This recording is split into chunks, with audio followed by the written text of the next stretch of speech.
A partir desse momento, a nossa aula está sendo gravada. Boa noite a todos que estão aqui. É um prazer ter vocês aqui na nossa aula gratuita de hoje. Eu vou começar me apresentando, em seguida a Kelly se apresenta, e eu já estou falando o nome dela, me apresentando por ela.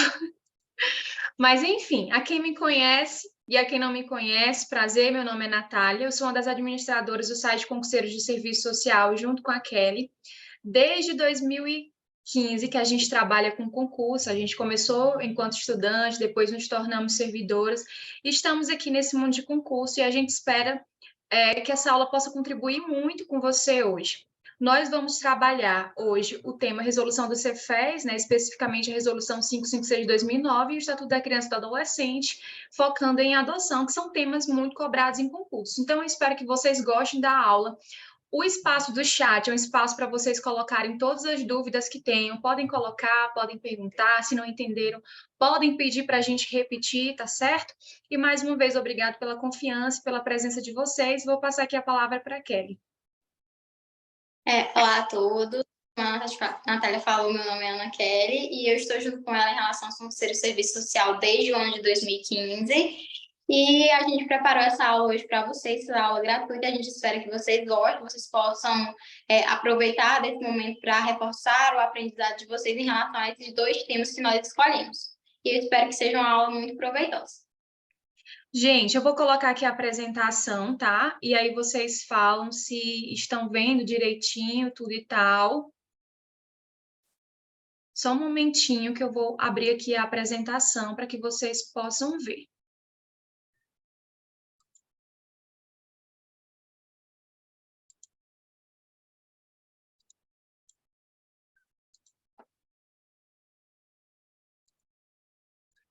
Tá todo mundo vendo? Tá todo mundo vendo ou não?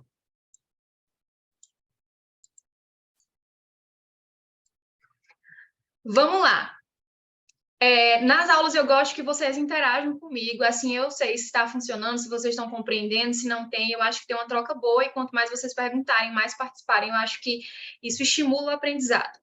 Quem foi que de fato já leu essa resolução do Cefes 556 de 2009? Alguém aqui já leu essa resolução? Coloca aqui no chat para eu saber quem foi que leu, quem não leu.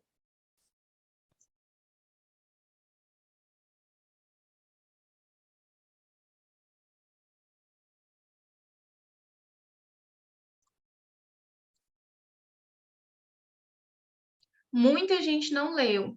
Gente, essa é uma resolução, ela é bem curtinha, curtinha mesmo. As resoluções do Cefes, elas não tendem a ser muito longas, tem algumas maiores, mas essa é uma resolução apenas de 12 artigos, então é uma resolução pequena. É uma leitura que você não demora 30 minutos lendo, não. E é uma leitura essencial, tanto para a prática profissional, como para o mundo dos concursos, e cada vez mais ela está sendo cobrada bastante. Ela vai falar sobre material técnico sigiloso, sobre a lacração desse material técnico sigiloso, e é importante que a gente compreenda, porque no nosso ambiente de trabalho, nós estamos sempre lidando com esse material, a gente está sempre produzindo. Então, eu quero começar partindo dessa reflexão.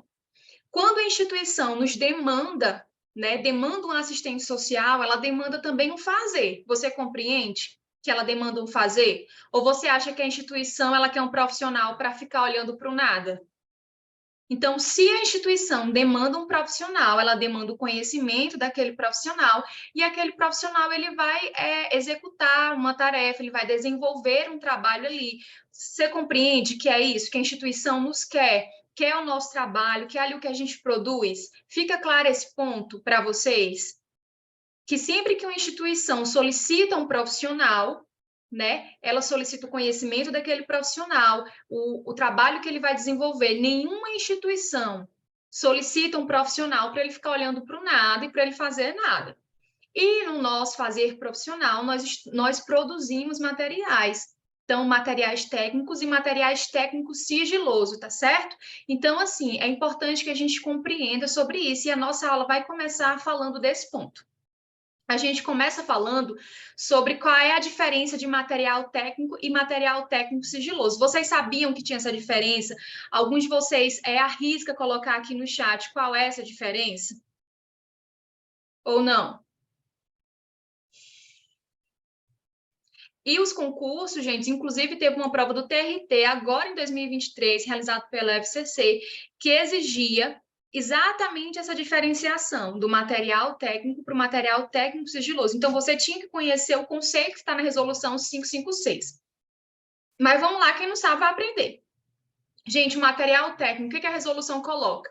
Que é o conjunto de instrumentos. Então, a gente começa com isso, é um conjunto de instrumentos que são produzidos para o exercício profissional nos espaços socioocupacionais de caráter não sigiloso. E quando ele coloca que é não sigiloso, ele não tem nenhuma informação que vai expor demais o usuário, então não existe nada ali que as pessoas não possam saber. Não existe nada ali que as pessoas não possam saber, é por isso que ele é só técnico, ele não tem um caráter sigiloso. Então, eles são materiais que são um conjunto de instrumentos que é produzido ali, mas que outras pessoas podem ter contato e conhecer aquilo ali. E esse material técnico, ele vai ser importante para viabilizar a continuidade do serviço social e a defesa dos interesses dos usuários. E a nossa resolução, ela traz exemplos, relatórios de gestão, relatórios técnicos, pesquisas, projetos, planos, programas sociais, fichas cadastrais, roteiros de entrevistas, estudos sociais e outros procedimentos operativos. Então, observa comigo. É uma pesquisa dentro de uma instituição, uma pesquisa que vai levantar necessidades, demandas, qual orçamento precisa ser majorado, o que precisa ser melhorado. Então, essa pesquisa, se você for focar no ambiente profissional, você vai compreender que não tem necessidade dela ser algo sigiloso. Uma pesquisa é um levantamento, você faz ali uma análise, você levanta informação para utilizar enfim, para melhorias, para projetos futuros. Então, não tem necessidade de ser algo sigiloso. Plano, programa e projeto, por exemplo, projetos, planos, programas, é de conhecimento do público. Então, assim, os usuários, nós, a sociedade, a gente tem acesso a isso. Então, material técnico, quando na sua prova vier colocando material técnico, sem mencionar a palavra sigiloso, saiba que é um conjunto de instrumento que é importante, né, para a continuidade ali do serviço social, para a continuidade do trabalho, mas não tem informações pessoais, não tenha nada que vai expor, não tem nada sobre a intimidade ali do usuário. Compreendido esse primeiro ponto, pessoal?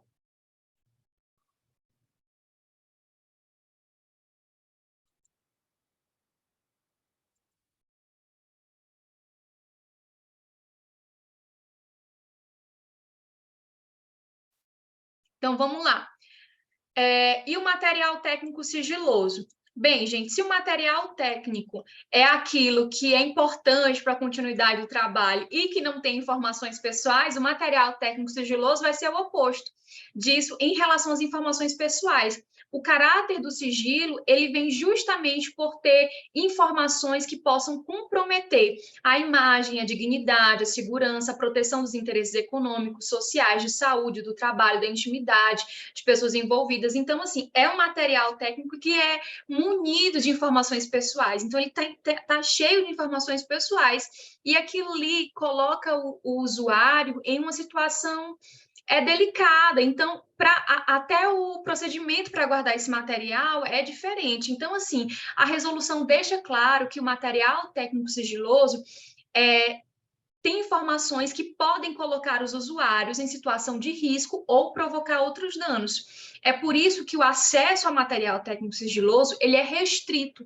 Não é todo mundo, por exemplo, numa instituição, não é todo mundo que tem acesso, né? É geralmente o assistente social, ali outro colega assistente social que o produziu, é um material que para você guardar tem arquivo próprio, então onde apenas o profissional acessa, ele não é de livre acesso, justamente porque ele tem informações sigilosas. As informações do material técnico sigiloso, como o próprio nome diz, ele tem informações sigilosas. Deu para compreender, pessoal, a diferença? Deu para compreender ou não? Falou que compromete a imagem, a dignidade, a segurança é material técnico sigiloso. Falou que é um conjunto de instrumento que é importante para a continuidade do trabalho, mas em momento nenhum mencionou a exposição da imagem, da dignidade, mencionou que aquilo ali pode prejudicar o usuário. A gente está falando só do material técnico, tá? Então, assim, é importante que você foque nisso, tá certo? Vou passar para frente. Se vocês não forem entendendo, vocês podem ir colocando aqui no chat, gente, que eu repito, não tem nenhum problema. E aí a resolução, ela traz duas situações que eu quero que vocês tomem cuidado, mas muito, muito cuidado mesmo. Quais são as situações? Você não pode confundir a situação de quando o assistente social ele é demitido ou exonerado, que acontece, né, dele ser demitido ou ele ser exonerado da instituição, com a situação onde o serviço social naquela instituição deixa de existir. São situações totalmente distintas. Você compreende isso? Que o assistente social ele ser demitido e exonerado é uma coisa, e naquela instituição o serviço social deixar de existir é outra coisa totalmente diferente? Você compreende que não é a mesma coisa. Uma pessoa ser demitida e exonerada e o serviço social deixar de existir são coisas totalmente distintas. Então, para cada uma dessas coisas, terá um procedimento. Então, assim, para cada uma dessas coisas, deve-se agir de um modo, deve-se ter em mente algo, tá certo? E é o que a gente vai aprender agora. Então, é importante que você tenha muita atenção. Gente, a primeira situação, que é quando o assistente social ele é demitido ou exonerado. A gente parte do pressuposto, eu quero aqui que vocês compreendam, que o trabalho que é produzido, aquilo ali, não pertence ao assistente social. Por exemplo, vou dar a minha situação aqui para vocês. Atualmente, eu sou servidora pública da Câmara Legislativa aqui em Brasília, a CLDF, a Câmara Legislativa do Distrito Federal. O que eu faço ali não me pertence, eu não sou dona do trabalho. Vocês compreendem isso? Que, por exemplo, se eu faço uma visita a uma instituição e daquela visita é elaborado ali um relatório, aquele relatório ele tem que ser para o bem do serviço, para a melhoria do serviço para os usuários, ele tem que servir para a sociedade, ele não me pertence, ele não é algo meu. Você compreende isso? Que é, inclusive, para ter uma continuidade do serviço público, um bom serviço público, o servidor, ele não é dono, o profissional, ele não é dono daquilo ali. Ele é responsável pelo aquilo ali, mas ele não é dono. Gente, alguém riscou a tela. Deixa eu só tirar aqui para não ficar esse risquinho. Espera aí, deixa eu botar novamente. Vamos lá. Então, você compreende que o profissional ele não é dono. Então, quando o assistente social ele está na instituição, que ele trabalha naquela instituição, e chega ele a ser demitido ou exonerado, o que ele deve fazer? A Priscila já está sorrindo, que eu tenho agonia, né, Priscila? Os risquinhos na tela. O que ele deve fazer quando ele é demitido, ele é exonerado? Ele vai repassar à pessoa que vai o substituir o que foi produzido, tanto o material técnico quanto aquilo que é sigiloso ou não. Então, ele vai repassar, ele deve fazer esse repasse, inclusive é o verbo que é usado na resolução, deverá. Só um momento que alguém colocou aqui. Não, ele não é dono do material depois, não, o material não é sobre ele. Por exemplo, quando eu faço um relatório de um usuário, eu não estou falando de mim, estou falando ali do usuário, é a vida do usuário, são as informações dele, é para benefício do usuário, não é para meu benefício. Eu estou ali como representante da instituição, representante do Estado, eu não sou dono daquele material, porque eu não sou dono da vida daquela pessoa, das informações sobre aquela pessoa. Eu fui contratada para prestar um serviço e eu prestei o meu serviço, tá certo? Eu utilizei os meus conhecimentos para elaborar aquilo ali, mas eu não sou dono daquilo ali. Então, é por isso que quando a gente é demitido ou exonerado, a gente tem o dever de repassar ao próximo, a pessoa que vai ali ocupar o nosso lugar, tanto material técnico como material técnico sigiloso. Gente, reflete comigo aqui, vamos refletir comigo. Vou trazer uma situação minha. Meu primeiro concurso foi num CAPS. Quando eu cheguei lá na instituição, a assistente social já não estava mais lá, mas ela fez a lacração do material conforme a resolução e tudo, e eu recebi direitinho, recebi bem direitinho. Vocês imaginam se ela tivesse levado isso com ela? Como é que eu ia conhecer ali a situação dos usuários? Como é que estava o andamento dos processos ali dos usuários? Quem precisava do quê? Como é que eu ia conhecer ali o serviço? Como é que eu ia conhecer? Se ela tivesse levado as informações que são sobre os usuários com ela. Faz sentido para você o que eu estou colocando? Ou não?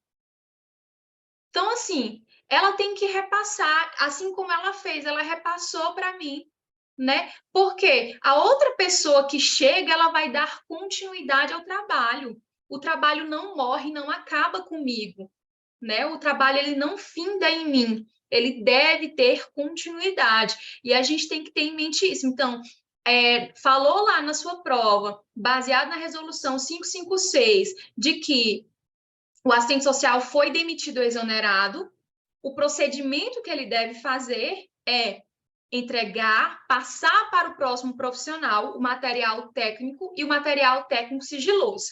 Aí você fala assim para mim, Natália, se ele não puder, fique tranquila, porque a resolução também traz um procedimento para isso, como foi o que aconteceu no meu caso. Lembra que eu acabei de falar para vocês que quando eu cheguei lá no CAPS, a outra assistente social já não estava mais lá. Então, existem situações de fato onde aquele profissional ele não vai poder fazer a entrega ele mesmo, ele não vai poder sentar com o profissional e repassar. Ele não vai. Então, se ele não vai poder fazer todo esse procedimento e repassar, o que acontece? Aí a resolução diz aqui que quando tiver a impossibilidade de fazer esse repasse, o material vai ser lacrado. Vai ser lacrado de todo modo? Não. Vai ser lacrado na presença de um representante ou de um fiscal do CRES. Então, o CRES manda um fiscal lá, se lacra o material, tá certo? E o material só vai ser aberto, né? O lacre só vai ser rompido também na presença de um representante do CRES. Então, assim, quando a outra pessoa chegar, ela assume lá, né? E ela, na frente de um representante do CRES, ela rompe o lacre. Aí você pode falar para mim, Natália, mas e se o representante do CRES não puder ir? A resolução também fala sobre isso.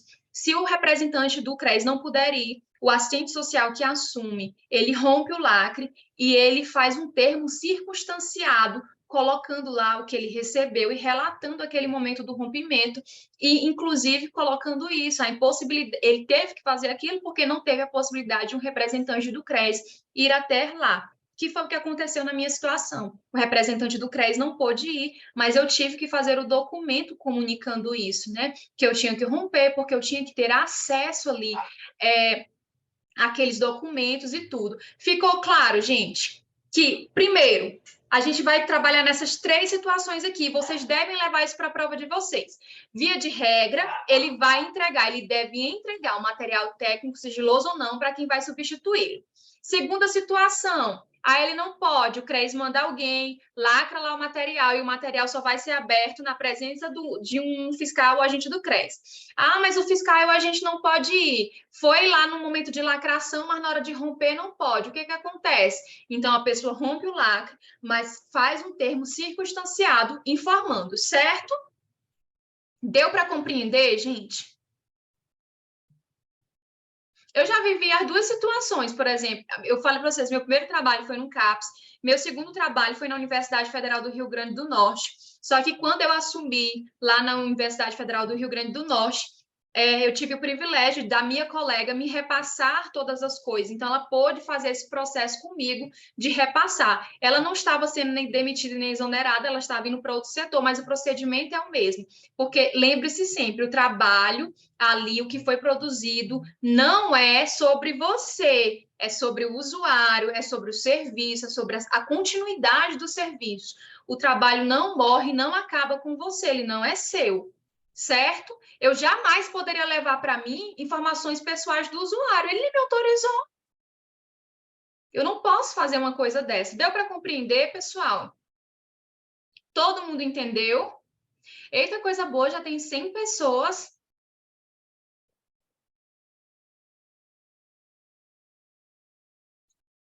Posso passar para frente? Então, vamos lá. Quando o material ele é lacrado, que eu falei para vocês, né, que o CRES manda lá um agente fiscal, um representante para fazer a lacração do material, ele vai ser assinado um termo. Então, não basta só lacrar. Se assina. Então, são 3 vias, gente. São 3 vias que são assinadas. Uma, o assistente social ali, ele vai, assina, né, colocando que está entregando ali o material. O representante do CRES, ele também assina. E se tiver testemunha, também assina. São 3 vias. Vocês vão encontrar provas onde coloca que são assinadas somente 2 vias, somente uma via, mas são o quê? 3 vias, tá? São 3 vias, certo? Então, assim, são sempre 3 vias: assistente social, representante do CRES e testemunha, tá certo? E aí, esse termo, ele vai ficar com quem? Ah, eu assino, e vai ficar com quem, tá certo? É a primeira via, gente. A primeira via é o CRES que fica, e o CRES, ele vai colocar essa via num prontuário ou num arquivo próprio. A segunda via é colocada num pacote lacrado, então, assim, contendo lá tudo que tinha e assinado lá. Então, a segunda via coloca no pacote lacrado e a terceira a gente entrega para a instituição, certo? Então, são 3 vias: CRES, pacote, instituição. CRES, pacote, instituição. CRES, pacote, instituição. Certo? Compreenderam? Volto sim. Aqui, qual a sua dúvida, Liliane?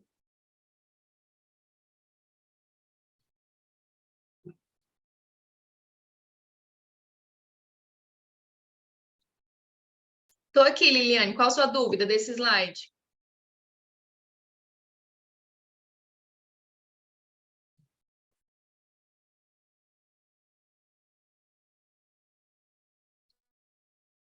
Quando você... O pacote fica na instituição.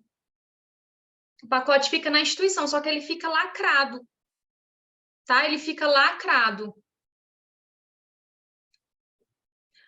Não, ó, Natália Cabral, olha aqui as vias. São 3 vias que são assinadas. O CRES fica com uma, né? O CRES fica com uma, mencionando que ele estava lá no momento da lacração, que ele viu que tinha. Então, o CRES fica com uma. A outra via é colocada dentro do pacote lacrado. E a terceira via é entregue à instituição, tá certo? O CRES está lá no momento da lacração, gente. O CRES está vendo o material ser lacrado.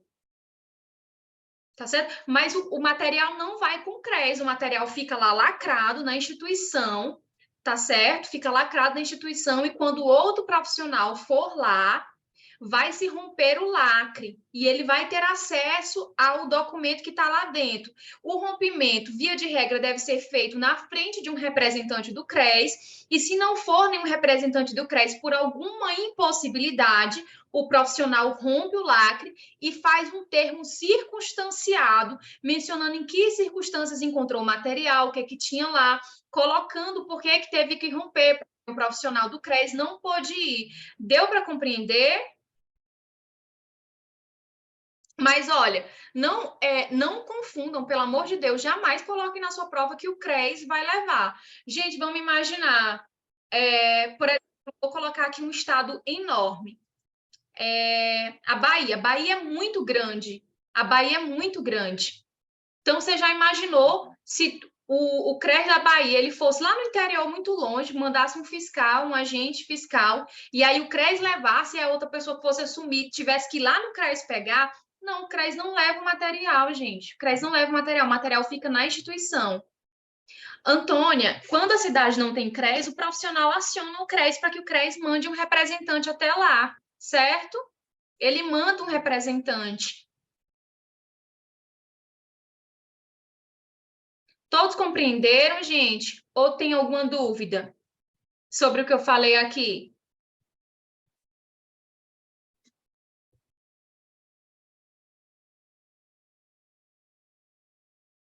Mas se tiver dúvida, a gente pode colocar. O momento de ter dúvida é agora. Nenhuma dúvida ela é boba. Nenhuma dúvida ela é boa. São 3 vias, Liliane, 3 vias. Bem aqui, ó.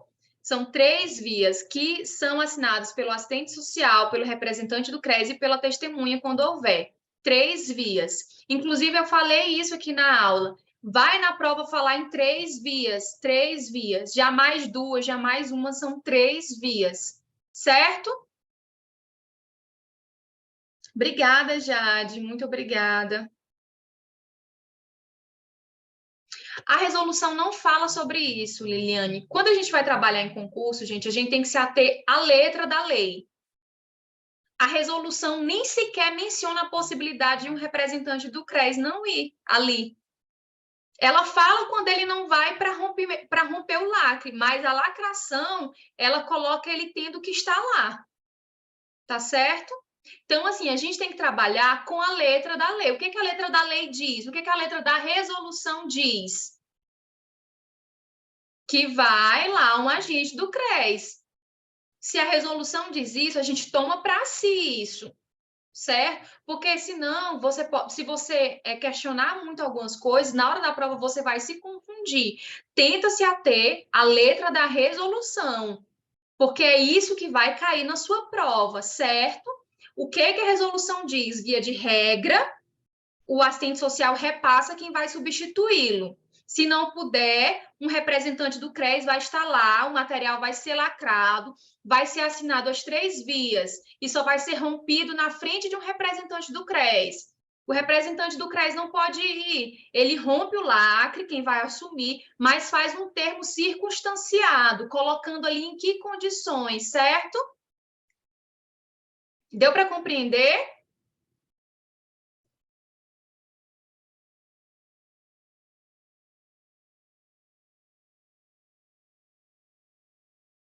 Ou alguém tem alguma dúvida ainda?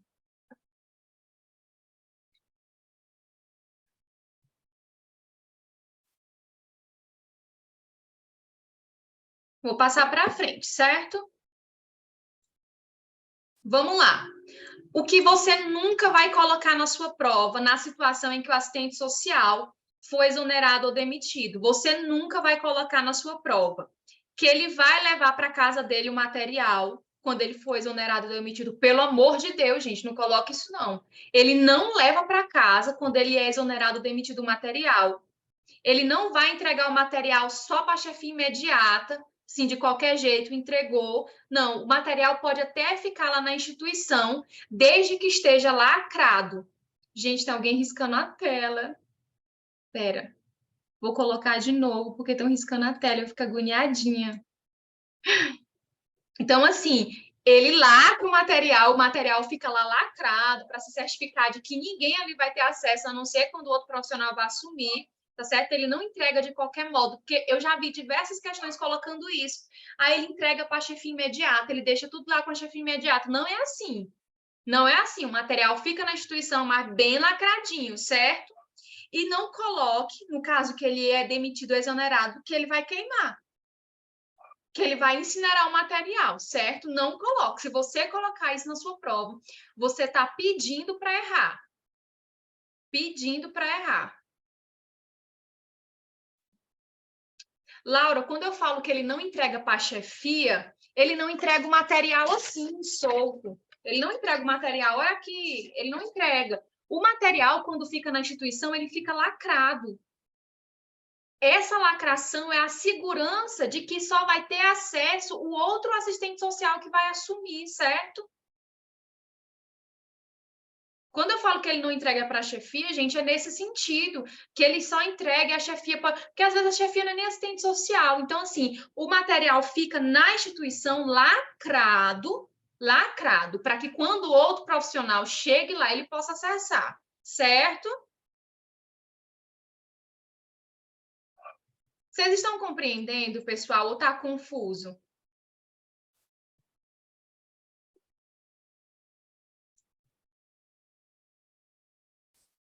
Tá todo mundo compreendendo?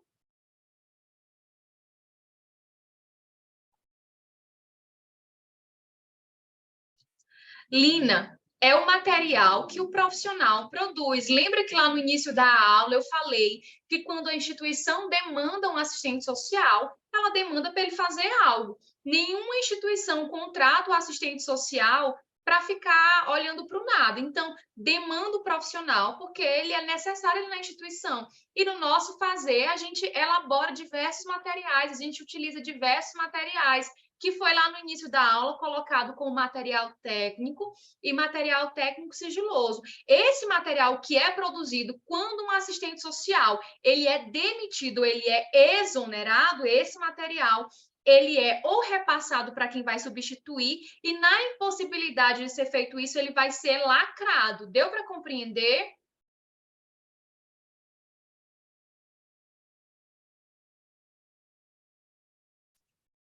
Não entendeu da primeira via. Meu amor, são 3 vias. 3 vias. A primeira via vai para o CRES. São 3 vias que são assinadas. Uma pelas... todas as 3 pessoas assinam. Então, tem 3 documentos iguais, onde vão assinar 3 pessoas. Quem são? O assistente social que está ali, o representante do CRES e as testemunhas. Então, são 3 documentos iguais. Então, a pessoa diz assim, assina 3 vias aí. Aí você bota lá a assinatura em 3 vias. O que vai ser feito? A primeira via vai com o CRES, com o representante do CRES. Ele leva lá. Ele vai anexar um prontuário, colocando que teve ali, tudo e tal. A segunda via é colocado dentro do pacote que foi lacrado. E por que é colocado dentro do pacote? Porque quem abrir tem que saber o que tem ali, para saber se vai receber exatamente daquele jeito. Então, ele vai conferir. No papel está dizendo isso aqui, mas o material tem isso aqui. Então, ele vai conferir. A terceira via fica com a instituição, certo?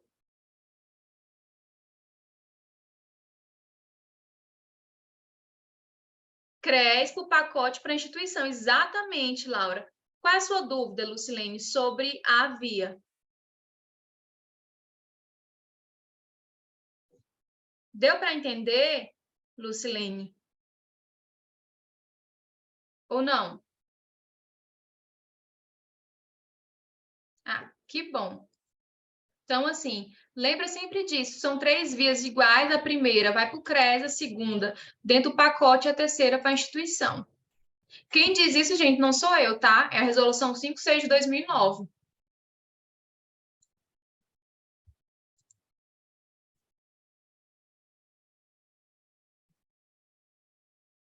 Certo? Então, vamos prosseguir aqui. A gente viu isso aqui, ninguém tem dúvida sobre isso aqui, né? Sobre o que você não deve colocar na sua prova, certo?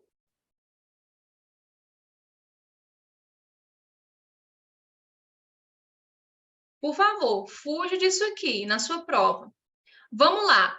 Eu falei lá no início, bem aqui, ó, que são 2 situações. Nós acabamos de ver a primeira situação, que é quando o assistente social ele é demitido ou exonerado, e agora a gente vai ver a segunda situação, que é quando acaba o serviço social ali numa instituição.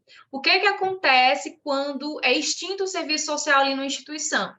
Gente, isso aqui não é difícil de acontecer, não, tá? Então, por exemplo, às vezes a própria instituição ela deixa de existir.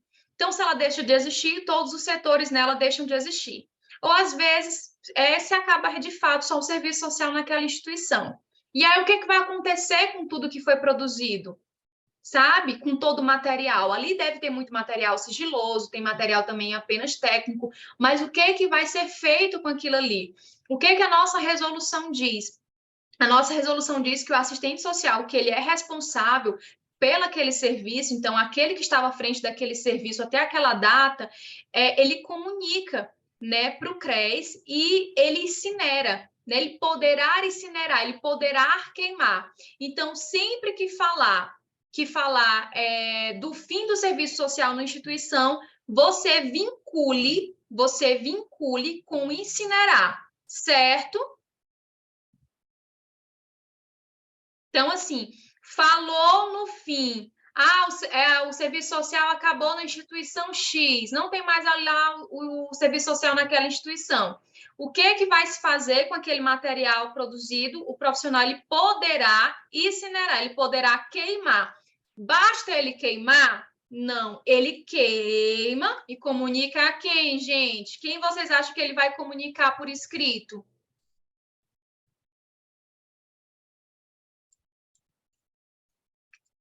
Ao CRES. Tá certo? Então, falou que acabou o serviço social ali numa instituição, ou até a própria instituição deixou de existir. Isso é um exemplo que a FGV adora. Adora, a FGV adora. Então, colocar isso você já vincula logo, vai incinerar o material. E aí, por que vai incinerar o material? Porque se aquela instituição ela não existe mais, o serviço social ali não existe mais, qual é o sentido de se manter informações sigilosas, informações que podem expor o usuário? Qual seria o sentido de manter aquilo ali? Nenhum, né, gente? Então não tem sentido nenhum em manter algo que vai expor o usuário. Se ali não vai funcionar mais, se aquele serviço não vai funcionar mais, o que é que faz? Queima, incinera, tá? Então, o material ele vai ser o quê? Incinerado até aquela data, tá certo? E o CRES vai ser comunicado de que foi feito, que o material foi queimado. Compreenderam esse ponto, gente? Ou não?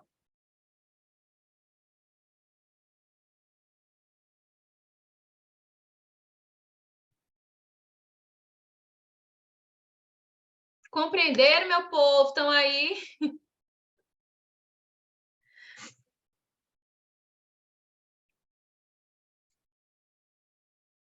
E o que você nunca vai colocar sobre isso? Nunca, nunca, nunca, nunca, nunca. Não, você incinera e avisa para o CRES que incinerou. Você não precisa avisar antes de queimar, não. Você só tem que comunicar que foi incinerado, tá certo? Então, assim, você só tem que comunicar. Já que tu segue a gente no Instagram, a gente anuncia tudo que é concurso lá no Instagram, inclusive os concursos de São Paulo. E eu digo para ti que São Paulo é um dos estados que mais tem. Então, assim, segue a gente lá no Instagram, que quando tem concurso a gente já anuncia lá, tá? Gente, o que você nunca vai colocar aqui, nunca vai colocar. Você nunca vai colocar que quando o serviço social em uma instituição acaba, ou a própria instituição acaba, você nunca vai colocar que o assistente social vai levar para casa dele, certo? Ah, ele leva para casa dele. Tem questões que dizem isso. Você não coloca isso, pelo amor de Deus. Ele não vai levar aquele material para casa dele. Outra coisa, você também não vai colocar que ele vai enviar o material para o Cefes ou para o CRES, porque tem questões que dizem isso. As questões, elas são muito simples quando ela vai falar do fim da instituição. Sempre menciona, poderá ser incinerado. E você não discute. Gente, quem não assistiu a aula comigo não ouviu isso, mas se você está aqui a primeira vez, eu vou dizer uma coisa para você. Não discuta com a prova, porque você vai errar. Não discuta com a prova. Se a lei diz que é X, você marca X. Se a lei diz que é Y, você marca Y. E você vai dizer assim: ah, Natália, mas na prática. Não, esquece isso. Foca no que está a letra da lei. Foca nisso. Certo? Foca nisso. Não, mas eu vi, mas eu. Não, mas a prova não quer saber disso. A prova quer saber o que está lá na legislação. Se você conhece a legislação, as resoluções, o que concerne a nossa profissão, certo? É incinerado. Verdade, Natália. Muito obrigada. Natália, tu é a do TJ do Rio de Janeiro?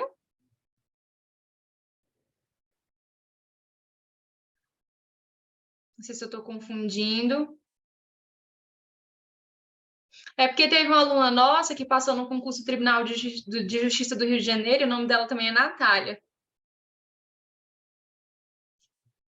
Mas você também, Natália, vai passar num ótimo concurso. Deus céu, vai passar num ótimo concurso maravilhoso. Oh, coisa boa, parabéns, que coisa maravilhosa. Gente, vocês compreenderam o que eu coloquei aqui? Ficou alguma dúvida sobre isso?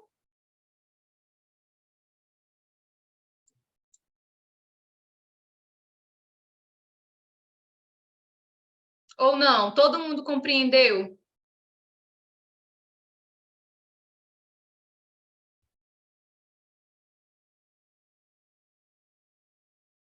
Ai, que bom, eu fico muito feliz em ler isso. Muita gente, né, gente? Na aula de hoje tem muita gente. Pô, vamos ver se compreenderam mesmo. Vamos para as questões, que é a hora da verdade. Olha aqui, questão da FCC, que caiu agora esse ano no concurso do TRT da 18ª região. Gente, isso cai nas provas. Então, assim, não vá pensar que não cai, não. Isso cai nas provas, cai. A FGV mesmo, quem for fazer prova da FGV, TJRN, a FGV adora essa resolução. Vamos lá. O material técnico sigiloso do serviço social tem sua compreensão expressa na resolução Cefes número 556 de 2009, entendendo-se que material técnico sigiloso. Alternativa A é perícia judicial realizada pelo assistente social, culminando em laudo onde estarão contidas não só informações sobre o usuário, mas todas as relações postas na sua rede de convivência primária. Eu falei sobre isso, gente. Eu falei que material técnico sigiloso era perícia. Falei para vocês isso nessa aula. Olha, Jaque, não faça meu dia mais feliz, não. Muito obrigada. Porque eu acho ela extremamente linda. Eu acho a Juliette extremamente linda. Muito obrigada. Você ganhou meu coração. Ganhou vários pontos comigo. Tem sim, Lorena. Vou aumentar. Ixi, peraí. Deixa eu ver se ficar um pouquinho menor. Tá dando. Tem que ser menor, tem que ser 100%, senão não vai dar. Porque a FCC tá com as questões agora do tamanho do universo, meu povo. Só lembro da Kelly quando vejo questão grande.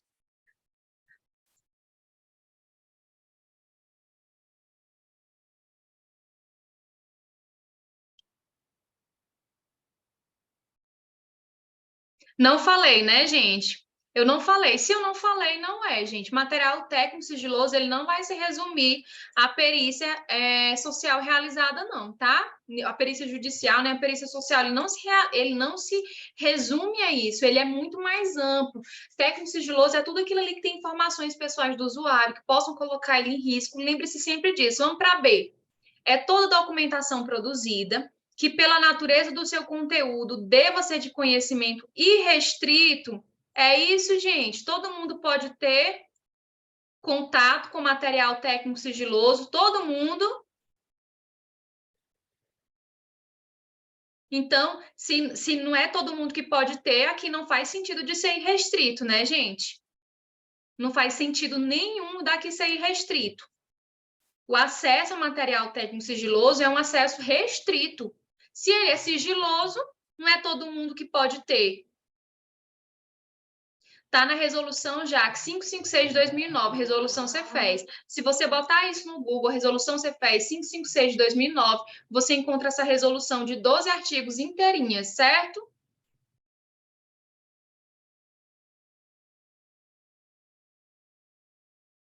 Tudo aqui dessa aula tá nessa resolução, dessa aula que eu estou ministrando.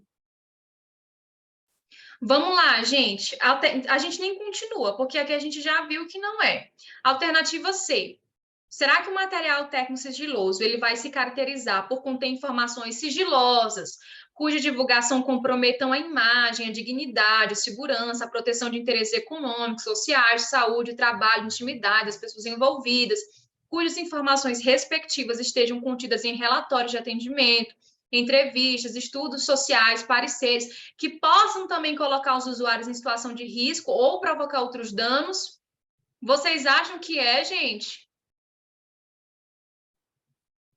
Isso aqui, o gabarito, eu vi que algumas pessoas já colocaram. Quem colocou a alternativa C acertou. Esse é o exato conceito de material técnico sigiloso, lá na resolução, no artigo 2. Certo?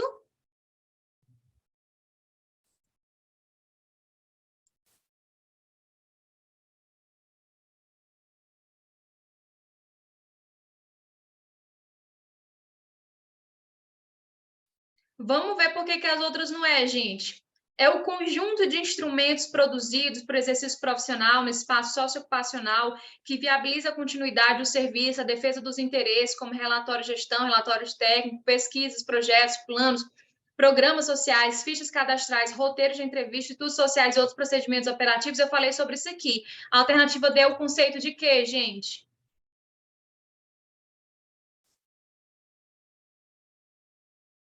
Boa noite, Patrícia!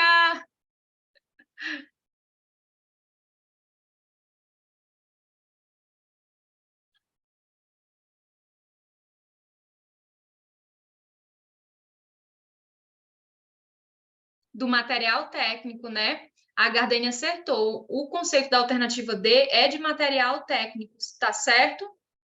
Não, Lina, a D não está errada, ela está na resolução, mas ela refere-se somente a material técnico, ela não se refere ao material técnico sigiloso. Lembra que lá no início eu coloquei que é diferente É diferente material técnico de material técnico sigiloso. Sigiloso é tudo aquilo que tem informações pessoais dos usuários que possam colocar ele em risco.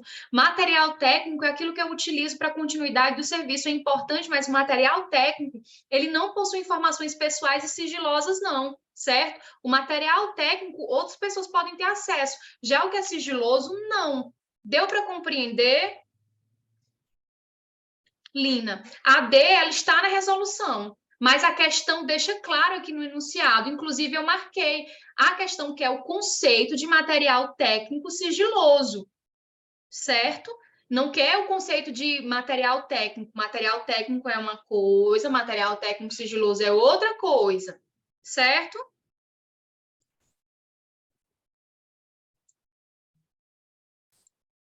Vamos para E, gente, que diz assim: é uma prerrogativa do assistente social definir qual é o material que será tratado como sigiloso, independente do sigilo profissional, mas desde que o profissional indique. Não, não é assistente social que diz o que é sigiloso ou não.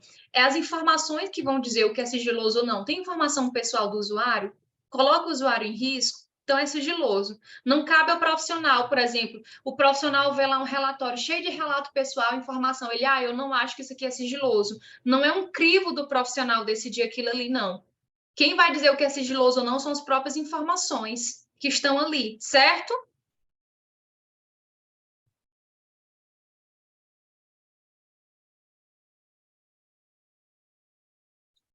Alguém fez uma pergunta aqui, eu vou responder. Peraí, mais aqui acima. A Vanessa.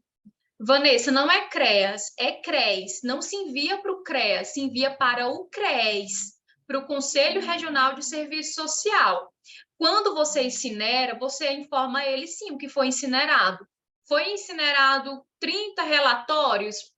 Tá? Qual era a lista de pessoas ali atendido? O que foi incinerado? São sobre essas pessoas? Você informa ele, você notifica de que foi feita a incineração, tá certo? E o que fala sobre isso é essa resolução, gente, que eu mencionei para vocês, 556 de 2009, não tem segredo. O que vai falar sobre isso é a resolução Cefes. Então, Cefes lançou uma resolução.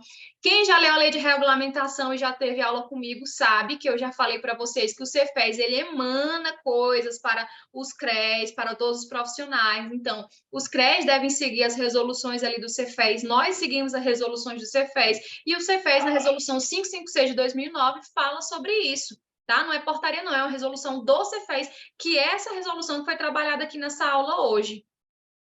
Certo?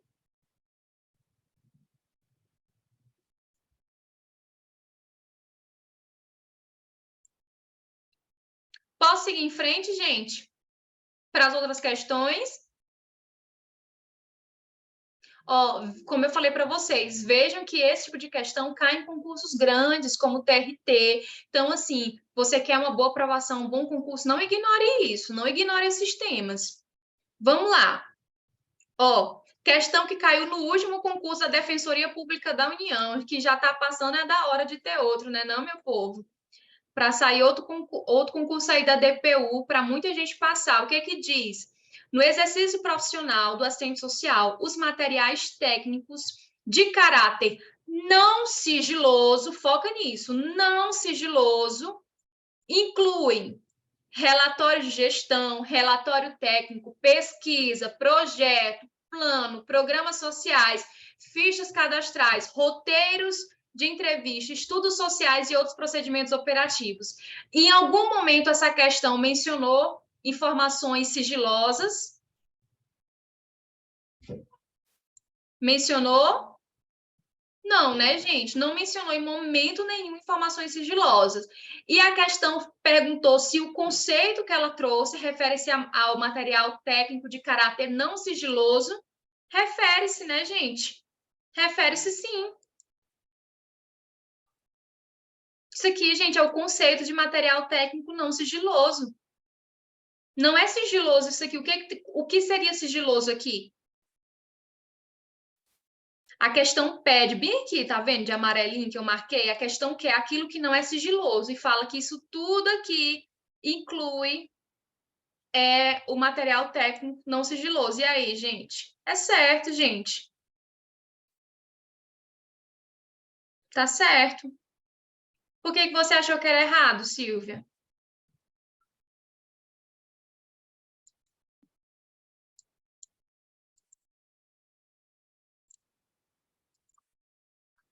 O que foi que você achou que era errado? Ó, porque, vamos bem aqui, tem nada não, o momento de errar é agora, a gente não erra na prova, mas ó, bem aqui o exemplo que lá eu dei lá no primeiro slide, ó, o material técnico. Quando falar de técnico, eu estou falando daquilo que não é sigiloso. Porque se eu menciono sigiloso, eu coloco que corre risco, é uma situação, expõe o usuário. Quando eu estou falando do material técnico, é o material que não é sigiloso. Tem relatório, pesquisa, projeto, planos, programas, fichas, roteiros de entrevista, estudos, certo? Então, tudo isso se inclui.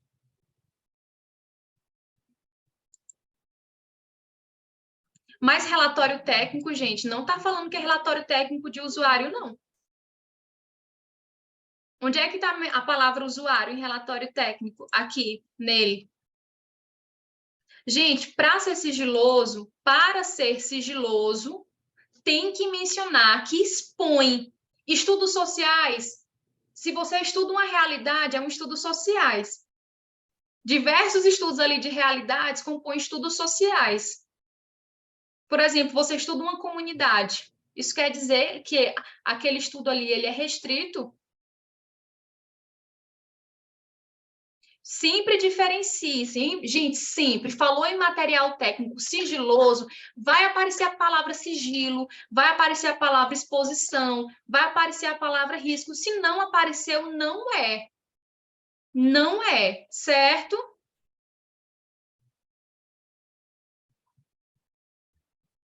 Deu para compreender, gente? Ou não?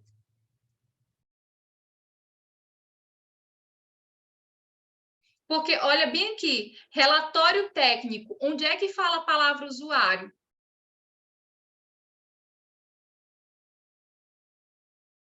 Não fala, gente, não fala.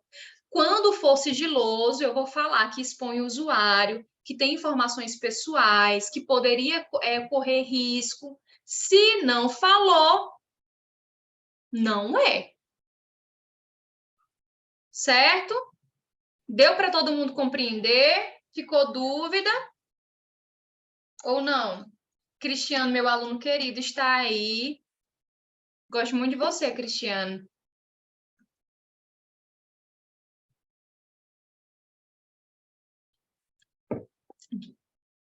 Vou seguir, certo, pessoal?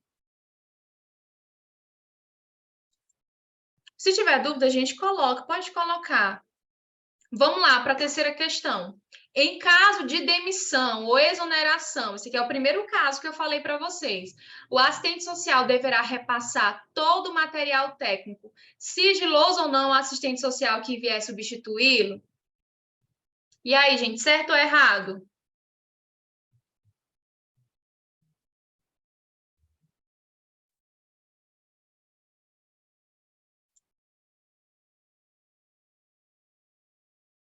A gente viu isso de modo bem detalhado, né, gente? Ele repassa tudo. O que é sigiloso e o que não é sigiloso, ele repassa ao assistente social que vai substituí-lo. Via de regra, ele faz isso. Então, tá certo, sim.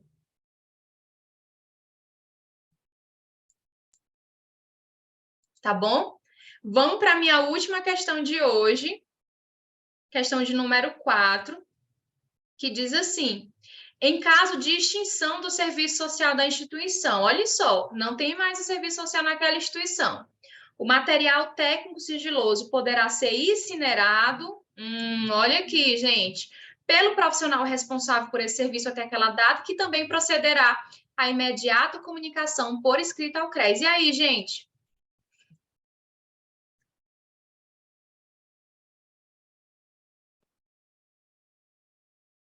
Certo, certo, certo, certo. Parabéns, pessoal. É poderá. Não, Natália, poderá. Lembra que eu falei aqui, ó. Vamos aqui voltar, Nath, para você ver. Na questão, poderá. O verbo que a resolução traz é esse. Poderá ser frisa ele, poderá ser. É isso que acontece. Então, assim, as questões elas não vão deixar muita dúvida, mas é isso, poderá ser. Tá bom? Então, aí você grava ele. Então, o gabarito dessa questão 4 é certo. Ficou alguma dúvida, gente? Um verbo faz muita diferença, então é poderá mesmo, o verbo que utiliza. Todos compreenderam? Eu falei praticamente toda a resolução aqui, porque ela é uma resolução curtinha. Para quem assistiu a primeira aula, eu espero que você tenha gostado e que tenha ficado claro. Essa aula ela vai ser colocada no YouTube e você pode assistir com mais calma, rever tudo, porque cai bastante, é muito importante. A Kelly vai dar continuidade agora, né, falando do Estatuto da Criança e do Adolescente, com ênfase no tema adoção. Muito obrigada a participação de vocês foram ótimos. Vou dar a palavra para ela. Fiquem até o final, que a gente quer falar com vocês no final, tá bom? Foi um prazer conhecer vocês que estão aqui pela primeira vez, gente. Na quarta-feira tem outra aula dessas, tá bom? Espero que vocês participem novamente. Vou passar aqui, pedir para a Kelly ligar o microfone dela.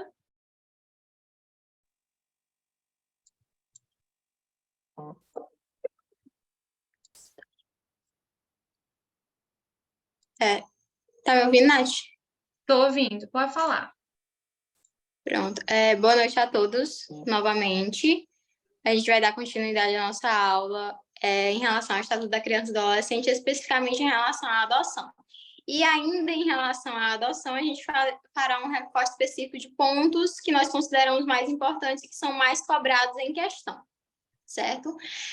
A primeira coisa que eu gostaria de colocar em relação à adoção, de acordo com o Estatuto da Criança e do Adolescente, é que ele denomina que ela é uma medida excepcional e irrevogável, e essa medida ela não é o que está nesse primeiro slide, essa medida ela só deve ser recorrida quando foram esgotados os recursos de manutenção da criança, ou na sua família natural, ou na sua família extensa. Então, só se recorre a essa modalidade de colocação em família substituta nessa situação, quando se esgota os recursos de manutenção da criança ou do adolescente na sua família natural ou na sua família extensa.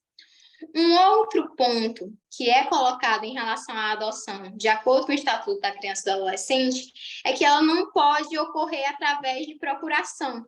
Existem inúmeros atos da vida civil que nós podemos fazer através de procuração, nós podemos delegar os procedimentos em relação a isso para uma outra pessoa que vai assumir esse papel. A gente pode, por exemplo, celebrar contratos através de procuração, a gente pode tomar posse em um concurso público, de acordo ali com a Lei 8.112, através de uma procuração, mas o que o ECA ele coloca é que eu não posso realizar uma adoção por procuração, eu preciso estar diretamente envolvido nos procedimentos relacionados a esse processo de adoção, então não se pode.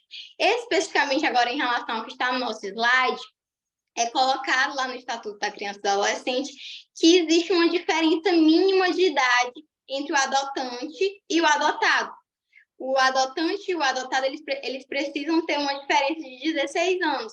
Então, por exemplo, se eu tenho uma pessoa de 20 anos de idade que está interessada em adotar, ela não pode, por exemplo, adotar uma pessoa de 6 anos de idade, porque a diferença não seria de 16 anos, essa é a diferença mínima de idade entre quem está adotando e aquele que está sendo adotado. Esse é um ponto que é colocado lá no Estatuto da Criança e do Adolescente. Pode passar, Nath.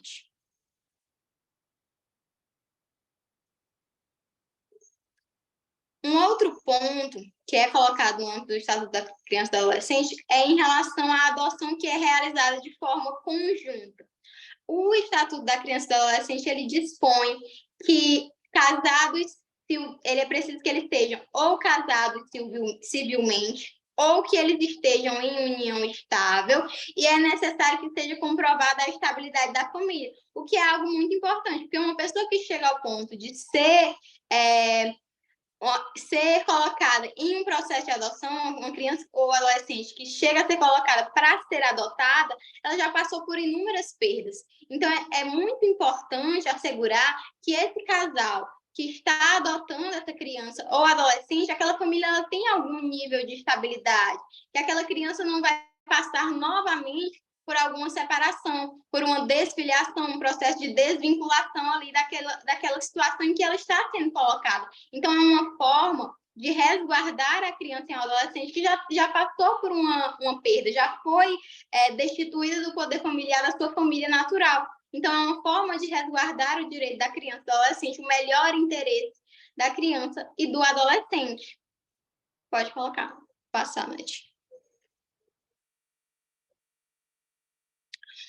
Aí tem um outro ponto, e essa é uma situação completamente excepcional, que é colocada assim, que pessoas que são divorciadas judicialmente, ou separados, ou ex-companheiros, eles podem adotar conjuntamente. É uma situação totalmente excepcional. De certa forma, se a gente parar para pensar, é como se elas se elas contrapõem com aquilo que nós acabamos de colocar.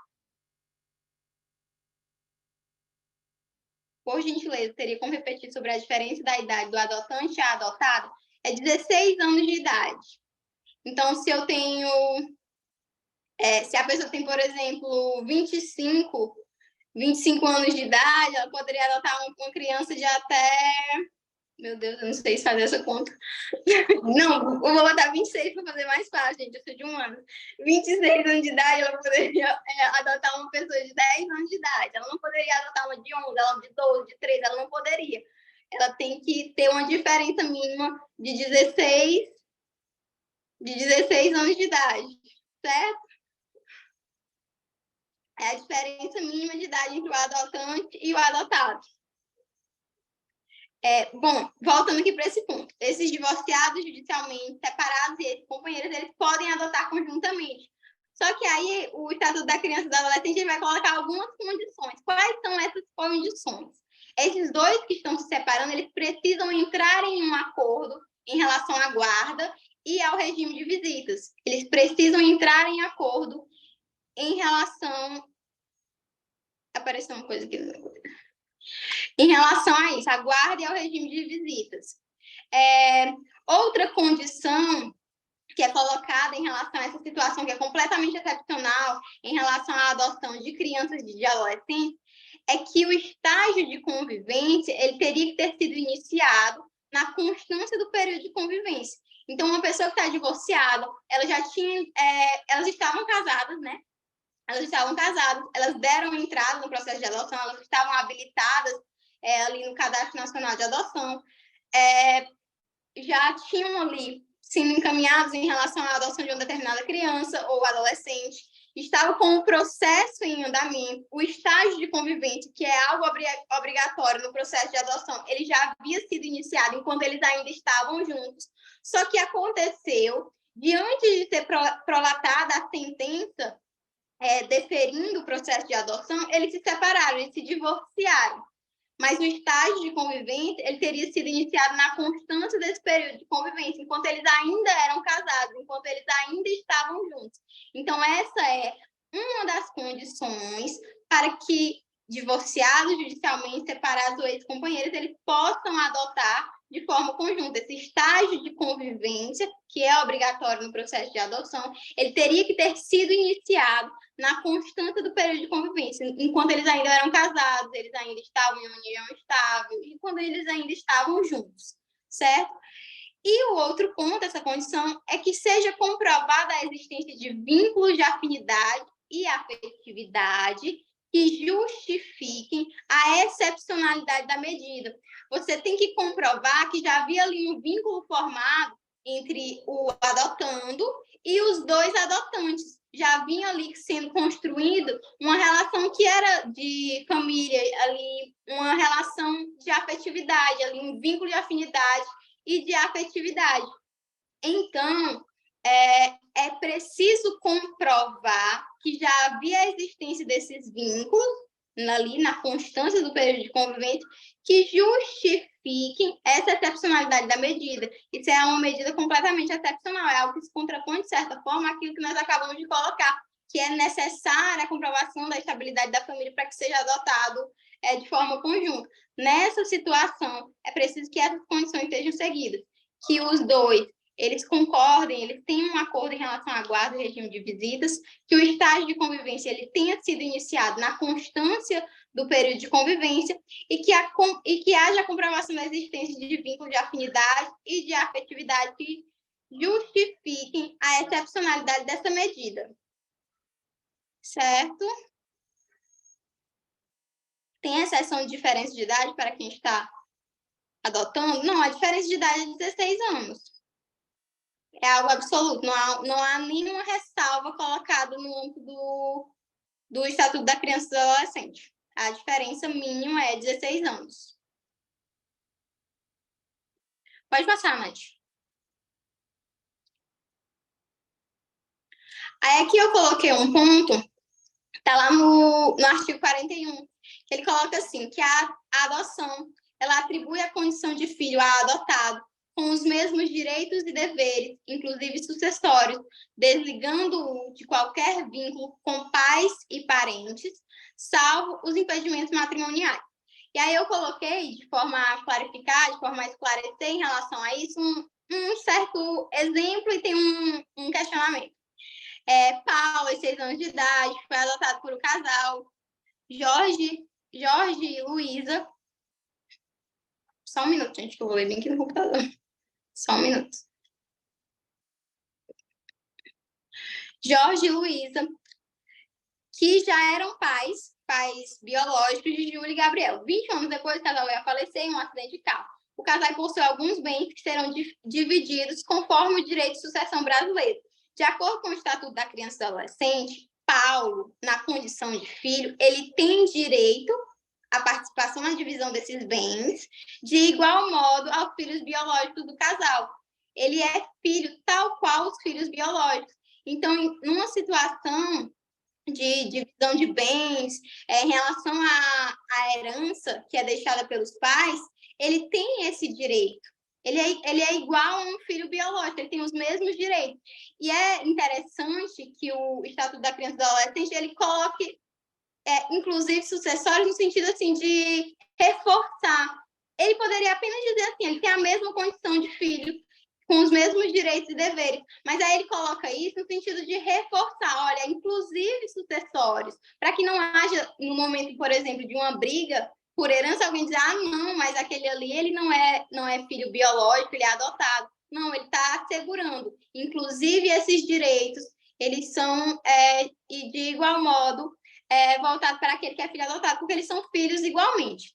E aí, nessa parte, o Estatuto da Criança e do Adolescente, ele coloca que quando uma criança é adotada, né, ela se desligou de qualquer vínculo dos seus pais e parentes, da sua família de origem, da sua família natural, salvo os impedimentos matrimoniais.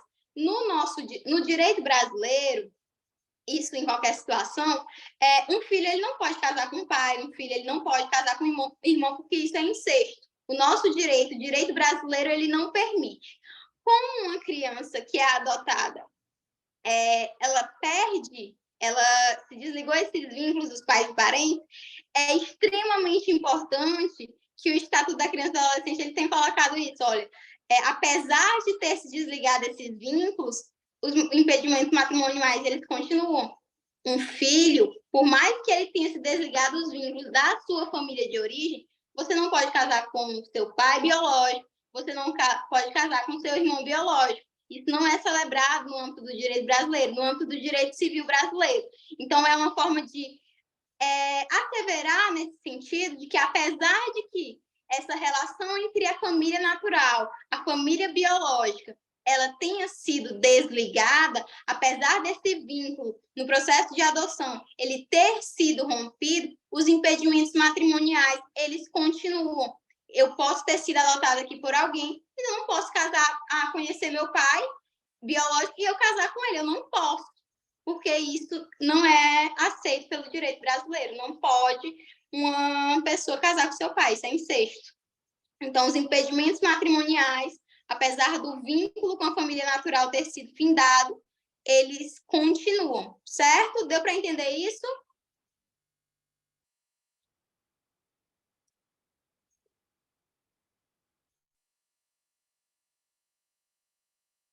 Vou prosseguir.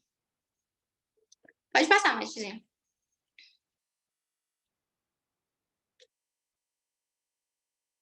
Ó, um outro.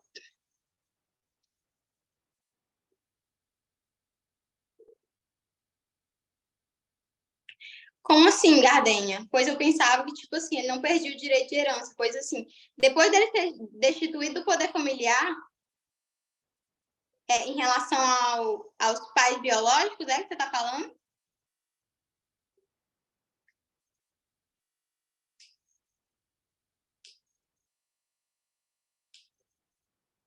Gardenha, por favor.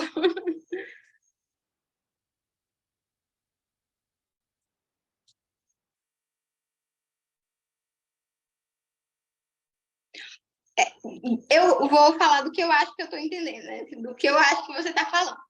Você está perguntando se, por exemplo, se desligou ali o vínculo, aí quando o pai biológico morreu, apesar de ter sido destituído do poder familiar, a criança ainda teria direito à herança, é isso?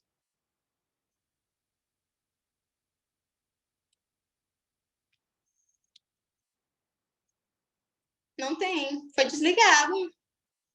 Não é mais. Você não é mais daquela família. Você não é mais daquela família.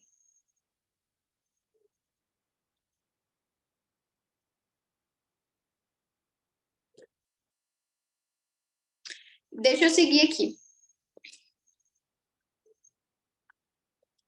A adoção, ela poderá ser deferida ao adotante que, após inequívoca manifestação da vontade, vier a falecer no curso do procedimento antes de prolatada a sentença.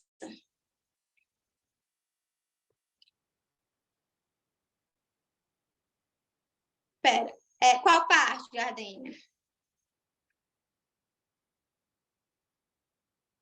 Exatamente. Que é para explicar novamente. Eu acho que ela estava entendendo que impedimentos matrimoniais e patrimoniais é a mesma coisa. Eu compreendi que a dúvida dela é essa. Eu não sei. Impedimentos matrimoniais é no sentido de que eu fui destituída, suponhamos, uma criança, né? Ela foi destituída do poder familiar, ela não é mais parte da família daquela pessoa. Aquela criança, ela se desvinculou daquela família natural, ela perdeu a ligação. Ela não é mais daquela família, ela não está ligada nem aos pais, nem aos parentes. Ela perdeu o vínculo, não existe mais vínculo entre eles. A ressalva que o Estatuto da Criança e do Adolescente eles colocam é: apesar da perda desse vínculo, você não pode se casar com seu pai, com seu irmão. Nesse sentido, apesar da perda desse vínculo, tal qual você não poderia, você ainda sendo filho. Eu não posso, eu não posso casar com meu pai, eu não posso casar com meu irmão. O direito brasileiro ele não aceita isso. Isso, a família de origem, a família natural, a família biológica. Eu perdi o vínculo. No momento que eu fui destituída do poder familiar, eu perdi o vínculo, mas ainda assim eu não posso casar. Eu não posso contrair matrimônio com meu pai, com meu irmão, certo? Uma coisa bem freudiana, bem complexo de édipo mal resolvido, mas não pode. Certo?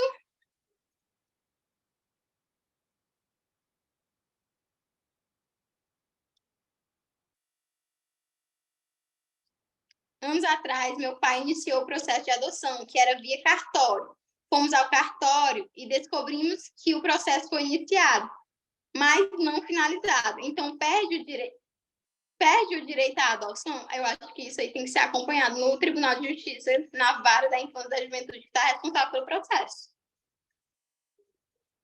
Eu não tenho como saber isso, eu não tenho como saber isso. Vamos aqui, gente. O Estatuto da Criança e do Adolescente, ele coloca uma situação que, se você olha... ele faleceu.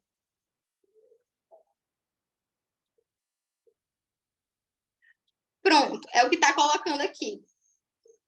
Ele está lá no parágrafo 6 do artigo 42 do Estatuto da Criança e do Adolescente, lá no parágrafo 6 do artigo 42. O que ele coloca?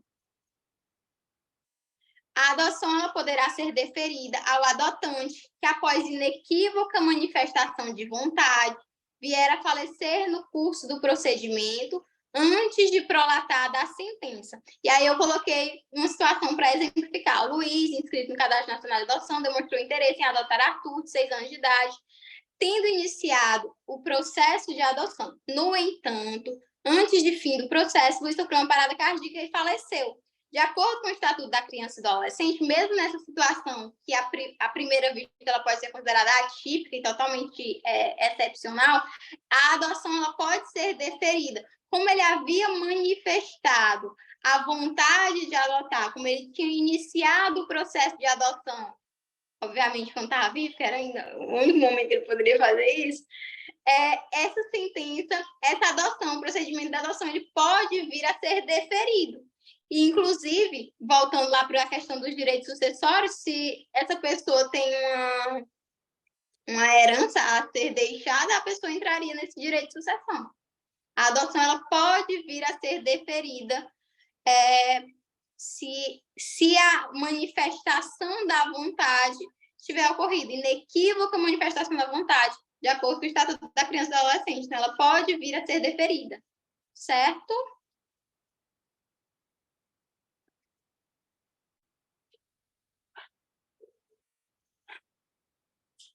Pode passar, Nath. A não ser que alguém tenha alguma dúvida em relação a essa parte. Nath, o som tá ruim? Tem umas pessoas que falaram. Não, tá não. Não tá ruim, não. Não tá travando. É na internet, gente. De vocês. Pode passar, Nath.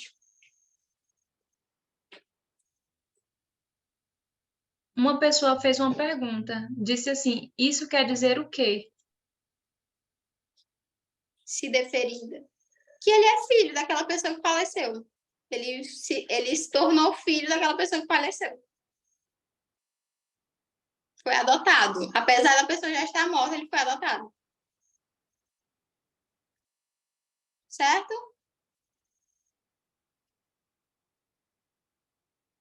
Pode passar, Nath. Pronto. Um outro ponto que eu coloquei aqui, que é colocado no Estatuto da Criança e do Adolescente em relação a esse processo de adoção, é que ele coloca que podem adotar pessoas maiores de 18 anos, são pessoas que podem adotar, independente do estado civil, os mesmos direitos e deveres dos filhos biológicos, né? Igual estava colocado. É na condição de filho com os mesmos direitos e deveres, inclusive sucessórios. Ele é filho tal qual um filho biológico, ele só não tem o mesmo sangue, mas ele é um filho tal qual um filho biológico. Bom, podem adotar os maiores de 18 anos, independentemente do estado civil. Então, pode adotar uma pessoa solteira, uma pessoa que é casada, uma pessoa que está em união estável, uma pessoa que é viúva, uma pessoa que é divorciada. Ela pode adotar desde que ela seja maior de 18 anos. Ela pode adotar. Então, independe do estado civil. E o outro ponto é que não podem adotar os ascendentes e os irmãos do adotando. Não podem adotar. Homossexuais podem adotar, apesar de não estar expresso no Estatuto da Criança e do Adolescente, como hoje tem a união estável de casais homossexuais, então eles são equiparáveis a qualquer pessoa que esteja em união estável. Não podem adotar os ascendentes, não podem adotar avó, bisavós e não podem adotar os irmãos do adotando. Como colocado, podem adotar, casais homossexuais podem adotar. Como o adotando, como é colocado em relação à adoção, lá no artigo 39, no parágrafo 1º, que a adoção ela é uma medida excepcional e irrevogável, e ela só deve ser recorrida quando esgotados os recursos de manutenção da criança ou do adolescente na família natural ou extensa, não faria, inclusive, sentido que se pudesse adotar os avós e os irmãos, porque eles são a família extensa. Então, quando se tem uma situação que o avô ele pode ficar com aquela criança ou adolescente, ou que o irmão ele pode ficar com aquela criança ou adolescente, a modalidade adequada de colocação não seria de adoção, seria de guarda. Então, ela faz parte da família extensa, só se coloca em adoção quando se esgotou os recursos de manutenção na família natural ou na família extensa. Avós, bisavós, irmãos, eles são a família extensa, então seria apenas concedida a guarda, não seria na modalidade de adoção, certo? Quando eu estagiava no Tribunal de Justiça aqui do Piauí, houve uma situação de uma avó tentando adotar. Ela tinha adotado a mãe das crianças, então ela era mãe da pessoa, e ela queria adotar os netos, no sentido de... porque elas já eram idosas, no sentido de passar algumas coisas para as crianças, garantir um certo futuro financeiro em relação às crianças, e elas queriam adotar, mas isso não é permitido. Avós, no caso atendentes, eles não podem adotar, irmãos não podem adotar. Se for o caso de ficarem aos cuidados dessas pessoas, o caso seria de guarda e não de adoção, certo?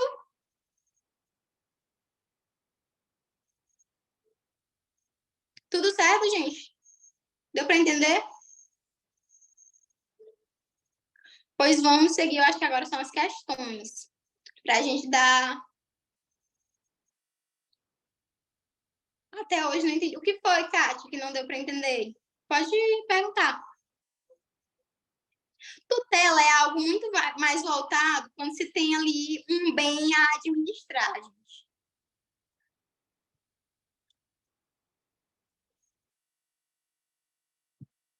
Às vezes a criança ela tem um determinado bem ali a ser administrado. Tutela é muito mais voltado nesse sentido.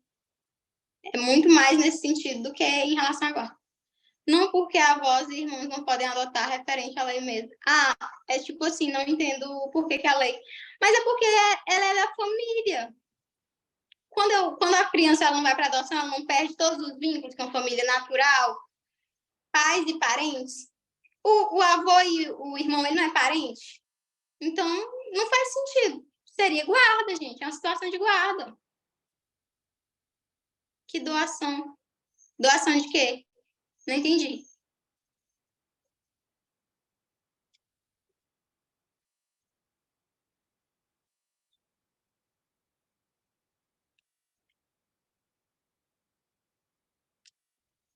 Qual a diferença entre guarda e adoção? São 3 modalidades de colocação em família substituta que são colocadas no Estatuto da Criança e do Adolescente: guarda, tutela e adoção. A guarda, ela é no sentido de assegurar um direito de fato, uma situação de fato, a pessoa já estava ali sob os cuidados de determinadas pessoas, então ela é colocada judicialmente para assegurar aquilo que já acontece de fato, aquilo para ela passar a ter de direito, e a pessoa é obrigada a prestar assistência material, educacional, prestar os cuidados. A adoção, uma pessoa saiu de uma família, ela foi destituída de uma família e ela passou a ser sua família, sendo considerada seu filho. A guarda ela não atribui a condição de filho. Na adoção, sim, ela atribui a condição de filho. Certo?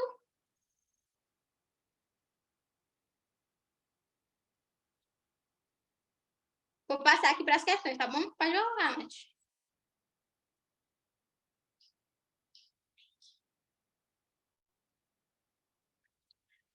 A respeito da adoção, assinale a opção correta.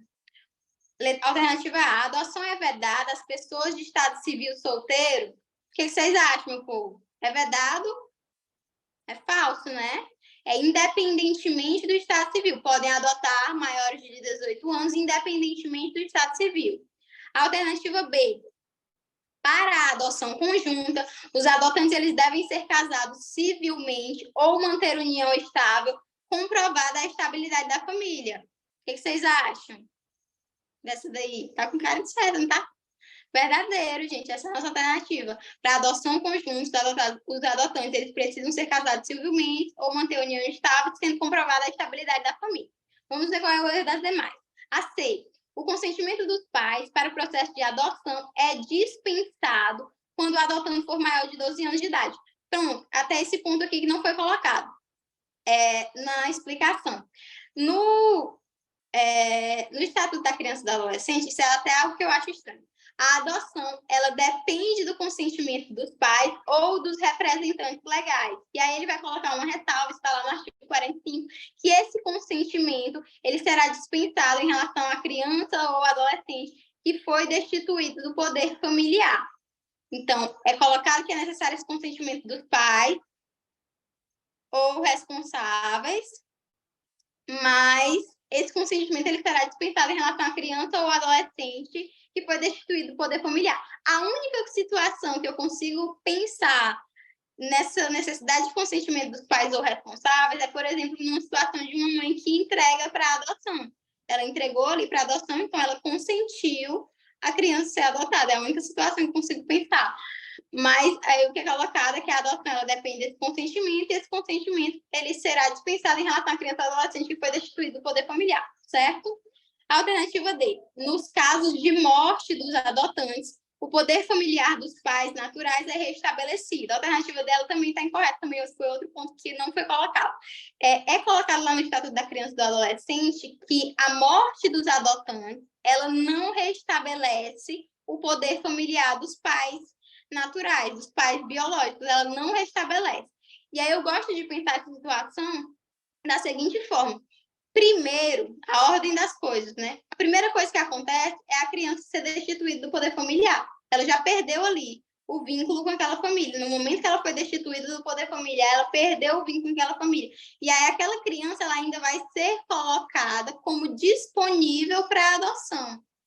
E a partir disso é que ela vai ser adotada. Então, se você parar para pensar, não foi a adoção que destituiu o poder familiar. Aquilo já aconteceu de forma precedente. Ela foi destituída, foi colocada em disponibilidade para adoção e depois foi adotada. A morte dos pais em nada tem a ver com uma possível restituição do poder familiar, como não tinha a ver com a destituição do poder familiar. Então, essa morte dos adotantes, ela não restabelece esse poder familiar dos pais. O poder familiar dos pais ele foi destituído por outras questões, por outros motivos. A letra C está errada. A letra C está errada. O consentimento dos pais no processo de adoção só poderá ser dispensado em uma situação, que é quando foi destituído o poder familiar. E nada tem a ver com a idade do adotando, certo? Em nada tem a ver com a idade do adotando.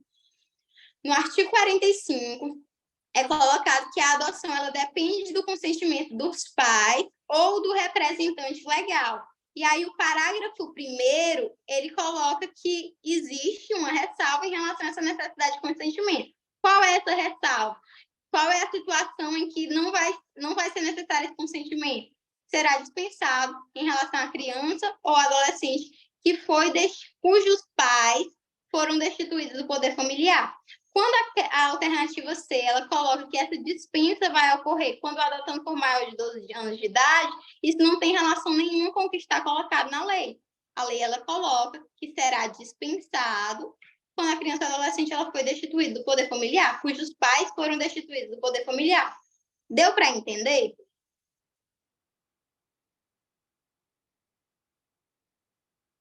Foi a Kátia que havia perguntado, a Kátia e a Gardênia.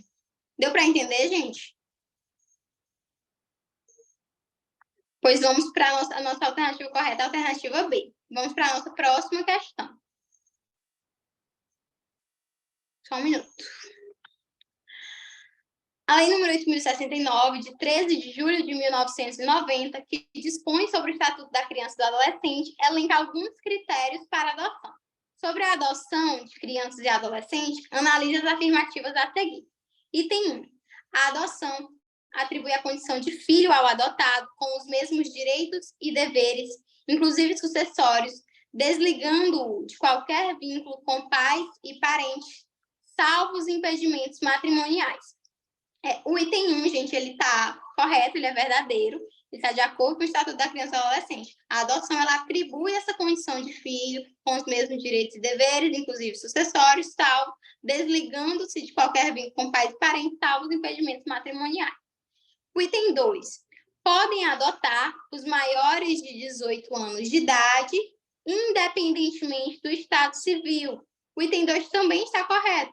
São essas condições para adotar, né? Podem adotar pessoas que são maiores de 18 anos de idade, independente do estado civil. Solteiro, casado, em união estável, viúvo, separado. Todo mundo pode adotar, independe do estado civil. Então, o item 2 também está correto. O item 3. o adotante há de ser pelo menos 12 anos mais velho que o adotando. É essa, gente, a diferença de idade que está colocada lá na lei? É de 16 anos de idade, não é de 12. Então, está errado. E o item 4, para a adoção conjunta, é indispensável que os adotantes sejam casados civilmente ou mantenham uma união estável, comprovada a estabilidade da família. O item 4 está correto, certinho, de acordo com o que está colocado lá na nossa lei. Então, nós teríamos como alternativa correta a alternativa D. O item 1, 2 e 4 estão corretos. O item 3 está incorreto. Tudo certo? Sem nenhuma dúvida. Pode passar, Nath. Impedimento matrimonial. Uma pessoa não pode casar com seus pais e parentes. Não pode casar, é matrimônio. Matrimônio, o casamento, porque é a palavra que é utilizada, né? Em vez de casamento é matrimônio. Então, impedimentos matrimoniais, não pode casar. Tá bom? Questão de número 3. Nath, não se incomoda com o risco, vamos continuar. Ah, não, vai tirar. Pronto, questão de número 3. Recorrendo ao disposto ao Estatuto da Criança e do Adolescente, no que diz respeito à adoção, a partir do artigo 39, analisar as afirmativas abaixo. O item 1. Não é recíproco o direito sucessório entre o adotado. Dá para aumentar a fonte, Nath? Entre o adotado e seus descendentes. E seus ascendentes, descendentes e colaterais até o 4º grau, observada a ordem da vocação hereditária. Lá, quando a gente fala que a adoção ela atribui a condição de filho com os mesmos direitos e deveres, inclusive sucessórios, a lei ela dispõe que é recíproco esse direito sucessório. Tal qual eu herdo, eu, filho adotado, herdo, eu tenho direito à herança em relação aos meus pais adotivos, da mesma forma, se eu vier a falecer, eu, na condição de filho adotado, os meus pais também têm direito à herança, é recíproco, o direito sucessório, certo? Então, o item 1 ele está incorreto, é recíproco. Vamos para o item 2. A adoção atribui a condição de filho ao adotado, com os mesmos direitos e deveres, inclusive sucessórios, desligando-o de qualquer vínculo com pais, parentes, salvo os impedimentos matrimoniais. O item 2 ele está correto, certinho, de acordo com a lei, certo? O item 3. Podem adotar os ascendentes e os irmãos do adotando. Não podem adotar. Ascendentes e irmãos não podem adotar. Então, o item 3 ele está errado, ele está incorreto. E o item 4. Se um dos cônjuges ou concubinos adota o filho do outro, mantém-se os vínculos de filiação entre o adotado e o cônjuge ou concubino de adotante e os respectivos parentes. Esse foi outro ponto que eu não coloquei. É colocado no âmbito do Estatuto da Criança e do Adolescente exatamente o que está posto nesse item. Então, por exemplo, eu estou casada com uma pessoa e eu tenho um filho.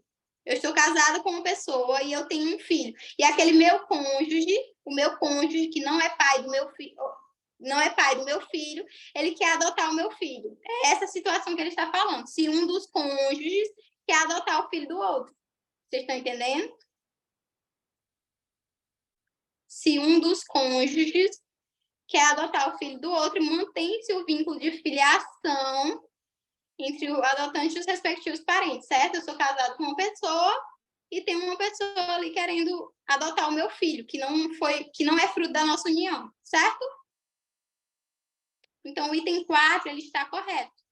Nós teríamos como alternativa correta a alternativa A. Os itens 2 e 4 estão corretos. Certo, gente? Essa era a minha última questão.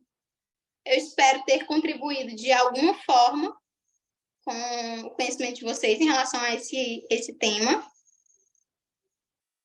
Deixa eu ver.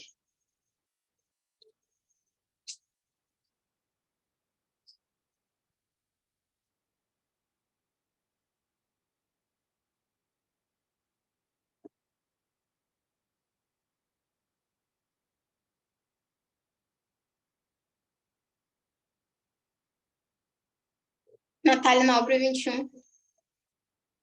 Volte, por favor. Para qual questão? Para segunda? Não, voltar não. Voltar para falar o que é para falar, para encerrar. Ah, entendi. Só um momento. Gente, qual Eu tema estava... vocês... Quando será a próxima? Qual tema vocês gostariam? Sim, que vocês amam muito. Ou detestam muito e querem aprender. Natália Idoso. Não saiu ainda, gente, que eu quero falar com vocês. A Thay continua no ECA. A Jade também idoso. Maria da Penha. Instrumentalidade. Previdência, Previdência. ECA. Semana da Assistência Social. É isso. Previdenciários. Gente, ficou clara a aula? Vocês gostaram? Não saiam ainda, tá? Ficou claro, tudo certinho. A gente está anotando aqui os temas que vocês estão colocando. Essa aula vai ser colocada no YouTube para vocês revisarem, caso vocês tenham interesse, tá certo? Mas eu quero mostrar uma coisa para vocês. A FHTM, a Kelly ama, gosta bastante.